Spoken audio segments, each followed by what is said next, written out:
Ma, may nangyari hong weird sa akin. May bumaril hong sundalo sa akin sa training. Bakit buhay ka pa ngayon, kuya? Imbento to. Anong tawag niyo dyan? I found the bullet. Tinamaan ako right here. Pero hindi ako tinablan. Bakit ganun, Ma?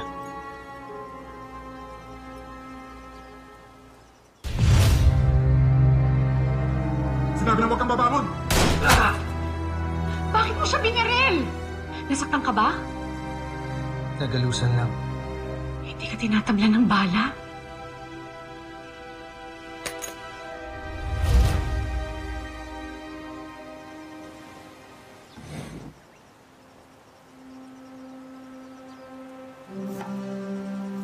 Ma, naririnig niyo ho ba ako? Yes, Steve, narinig kita. Then bakit ho ganun? Kami ho ni Big Bert, wala ho kaming sugat, wala kaming galos. To think yung mga kasama ho namin, bugbog sarado yung mga yun eh. Oo nga, no. Ma, si Little John, no? Ang talino niya for his age, kung ano nung naiimbento niya. Oo nga. Si Kuya Big Bert din. Bakit ang lakas-lakas niya po kumain? Uy, not helping, ha? Ma, what's wrong with us? Why are we so different?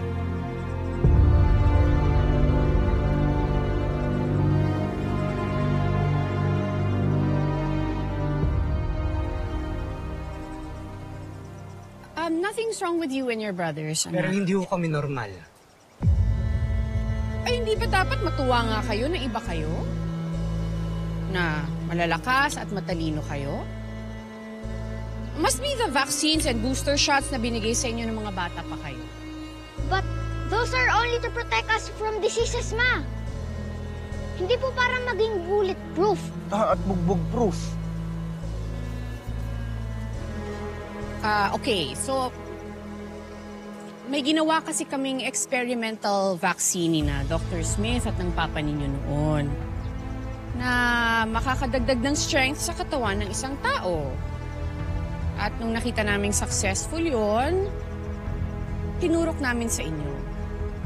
Because, you know, nasa plano na talaga ni na Dr. Smith at ng papa ninyo na ma-involve kayo sa Earth Defense Force.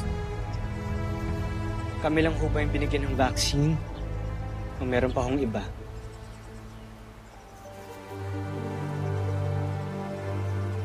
Well, we halted that project nung nakita namin na pwedeng gamitin yung extra strength na yon sa personal na interest ng iba. So, there. Kaya ka hindi tinatablan ng bata. And hindi kayo basta-basta nasasaktan. At kung bakit genius ka. Kung pwede atin-atin lang to, huwag nyo na ikikwento sa iba. Also, gusto ko malaman ang pangalan ng sundalong bumaril sa'yo para mai-report ko kay Commander Robinson. Yes, Little John. This is the case, Ma. Bakit hindi niyo pa po ko pasalihin sa training? We are not having this conversation again, little man. Eat your food. Sige na, favorite mo yung apple, di ba? Ay na marami, ha? Kakain ko po. Sige lang, anak. It's your strength.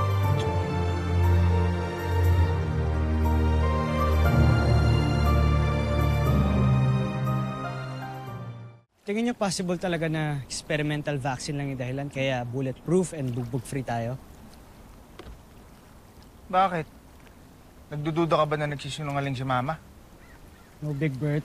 I'm just asking for your opinion, okay? Actually, no. Kasi one, hindi naman pharmaceutical scientist si Mama at si Dr. Smith. Astrophysics ang specialization ni Mama. Robotics and aeronautics naman ang expertise ni Dr. Smith. At saka ni Papa. Kaya malabo na silang mag-create ng medicine o vaccine. Exactly. Exactly. Yan yung iniisip ko kanina pa. Eh di kayong dalawa na yung matalino. Lalo na to, oh, sarap tirisin. Big Bert, di mo ba nagigets yung point ko? Sinasabi ko lang na may tinatago sa atin si Mama. Okay? Kaya hindi niya ma-explain na maayos sa atin kung bakit tayo iba. Gets? Nasa genes natin yun, kuya. Yun lang ang logical na scientific reason nun. The answer to all your question is in our genes.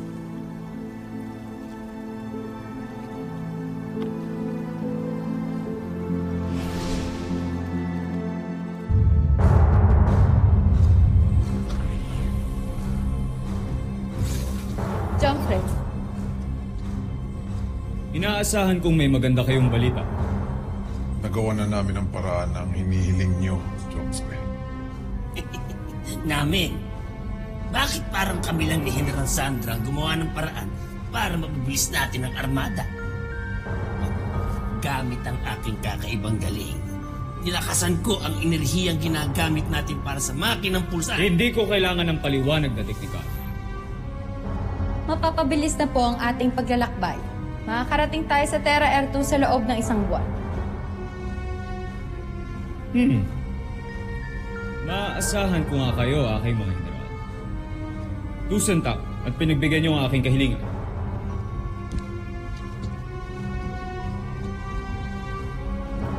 Planetang Terra Air 2. Sandali na lamang at mararating na kita.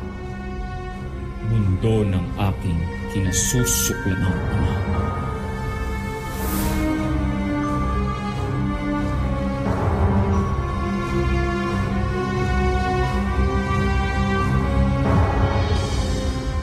Susunod sa Voltus 5 Legacy. Told you, hindi mo pwedeng itago ang katotohanan. What do you want me to do? Confess to my kids? Kung saan talaga nanggaling ang ama nila? The kids have the right to know their real identity. Handa ka na bang magalit at sumama ang loob ng mga anak ko sa'yo? Bakit di mo sa kanya sinabi yung ginawa mo sa akin kanina? Tingin mo ba aamin yun? Pero bakit ba kasi iba tayo sa lahat? Aalamin natin ang katotohanan. There's a big chance po na hindi kami totally human ni na kuya. So probably, nagmana kami kay Papa. Secret lang po natin yun. With one condition. At anong kondisyon naman yun? Papasalihin niyo po ba ako sa training, Ma? Tunay na napakawalang kwenta ng kanilang teknolohiya. General Draco, ihanda ang armada. Nais kong pagsanayan ninyo ang ating mga bagong sandata. May nakita po kasi akong mga parang explosions kanina dito sa sector na to. Sige na, pumasok ka na sa loob, Little John. Pero Ma, Little John,